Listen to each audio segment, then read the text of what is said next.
Hi, this is Dr. Go, and today I'd like to discuss Variation B from the Twinkle Twinkle Little Star Variations in Suzuki Book 1.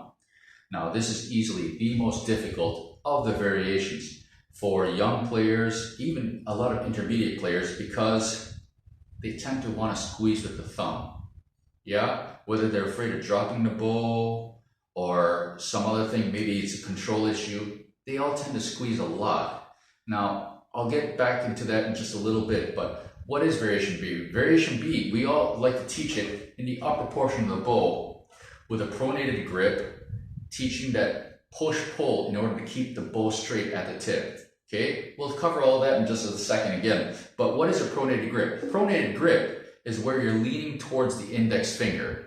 Okay, now something that seems to help a lot of my students in getting that position is if I tell them to imagine a plane of these three knuckles, the middle, ring, and pinky knuckles, these major knuckles, and imagine a line there, a plane, and to keep that plane parallel with the floor. Now, of course, this is not the end-all be-all, and it's just a general starting point for the students, okay? It's not for every application, it's not how you play everything at the tip, no, it's not, but it's a good starting thing for a lot of young students or beginning students or people that are having trouble finding a pronated bow position, bow hand position, okay? So what happens if you get this right? I'm going to try to get this high enough for the camera to catch, okay? If you get this parallel with the ground, okay, you tend to get correctly, the index knuckle will go down a little bit. See the supinated grip, okay, if I go here and I drop down here to get this like we do in Kreutzer 4, you'll see this, and this is also the same position as what I showed last night in the variation A.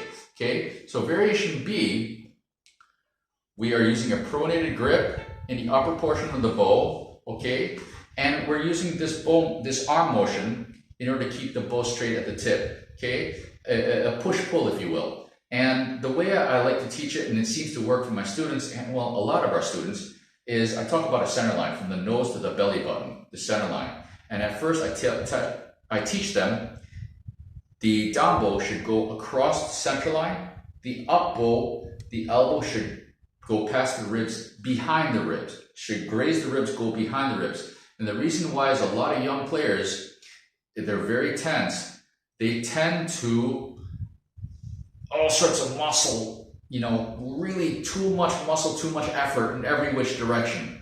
So to minimize that, I try to keep their arms low and with a minimum of muscle usage, yeah?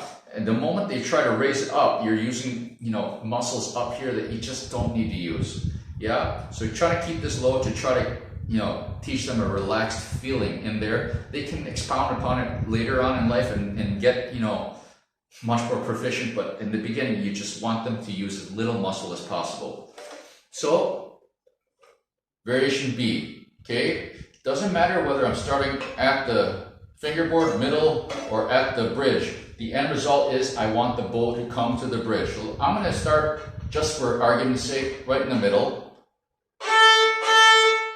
You see, already came to the bridge.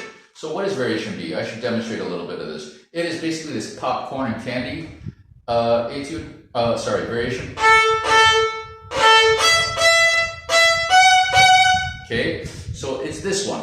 Now, like I said, it's the most difficult one because, like I said, students tend to squeeze up. Okay, simple math about this is that you want the downward weight to be greater than the upward pressure of your thumb, okay? When you get that, when you achieve that, then the bow hair will successfully have enough friction on the string to walk towards the bridge. If the upward pressure of the thumb is greater than the downward weight, what happens is the hair can't grip. Gravity goes downwards. The hair won't be able to grip because you're lifting it up. See, when you hold the bow, the thumb is facing up. You push with that, you're pushing up. So what happens then is that because there's no grip, it just slides. Yeah, and whether you should shoulder rest or not, okay, when you put a violin up, the strings tend to angle slightly down. So because of that, if you squeeze here, I'm going to squeeze the living daylights out of this bow, and you bow, it can't grip, and okay, and even worse, even if you do the correct motion, it just has trouble walking to the bridge. The moment you, that really hurt, okay, the moment you walk it, you just relax the grip, immediately goes to the bridge, okay?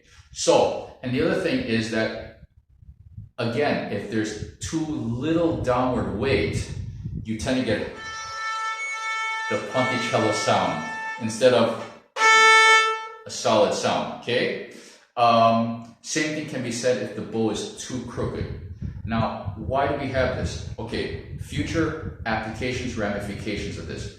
First of all, we see it in variation C, okay? Start with the supinated grip, and at the tip of the bow, okay, it's going to a pronated grip, and then we see that arm motion again. Yeah, the push-pull, okay? And we'll see that again in the theme. Where it goes to the tip, it's a pronated grip, and we're using that push-pull again, okay? Where are we going to see that next? Number 2 in book 1, okay? What else? Where else are we going to see this and need this? Well, a lot of places. Let's take a look inside the Kreutzer number 7. I'll leave a link for that in the description, okay? Kreutzer number 7. A lot of teachers, my own included, like to teach it this way. So, pronated grip.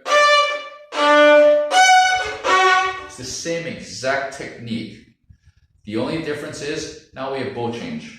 Up bow, change the string, down bow. Okay? What happens if we don't move the elbow is you get this.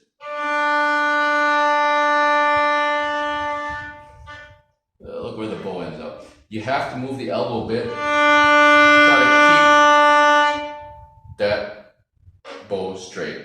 Okay? You don't ever want the bow to do this, or even worse, this, okay? As straight as possible. So that's why we have that motion, that's why we practice it.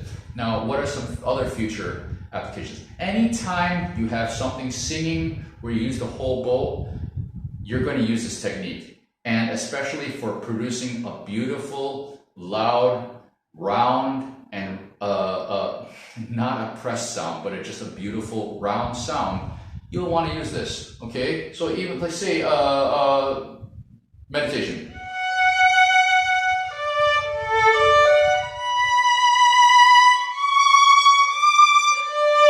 Yeah, anytime you're going into the upper half, you'll want a little bit of that. Or, you know, like say, let's go talk etudes.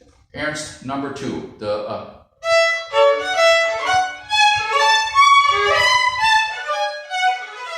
yeah, you squeeze on this etude, you're dead. Okay, so, well, maybe somebody can do it, but I can't. Anyway, and then anything singing. Say, Mendelssohn Violin Concerto, the very beginning.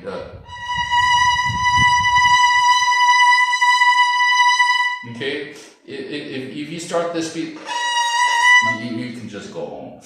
Okay, this is such a difficult beginning of a piece. You really want to be relaxed and get that, yeah, and just a nice, beautiful, relaxed sound from not squeezing the thumb and a good arm motion. Okay, what other applications? Anything singing, say second movements. The brook.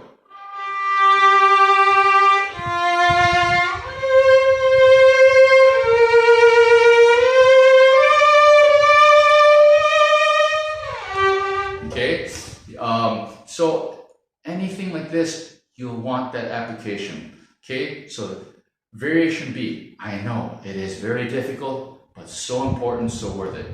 I hope all of you watching, or at least most of you watching, found something in this video that's worthwhile or useful, perhaps for yourself or your student. Again, I need to say, if anything I said in this video is contrary to what your teacher tells me, tells you, please ignore me, listen to your teacher. Nobody knows you better than somebody that spends every week with you, okay? So, I wish you all the best in this journey on the violin. Okay, good luck.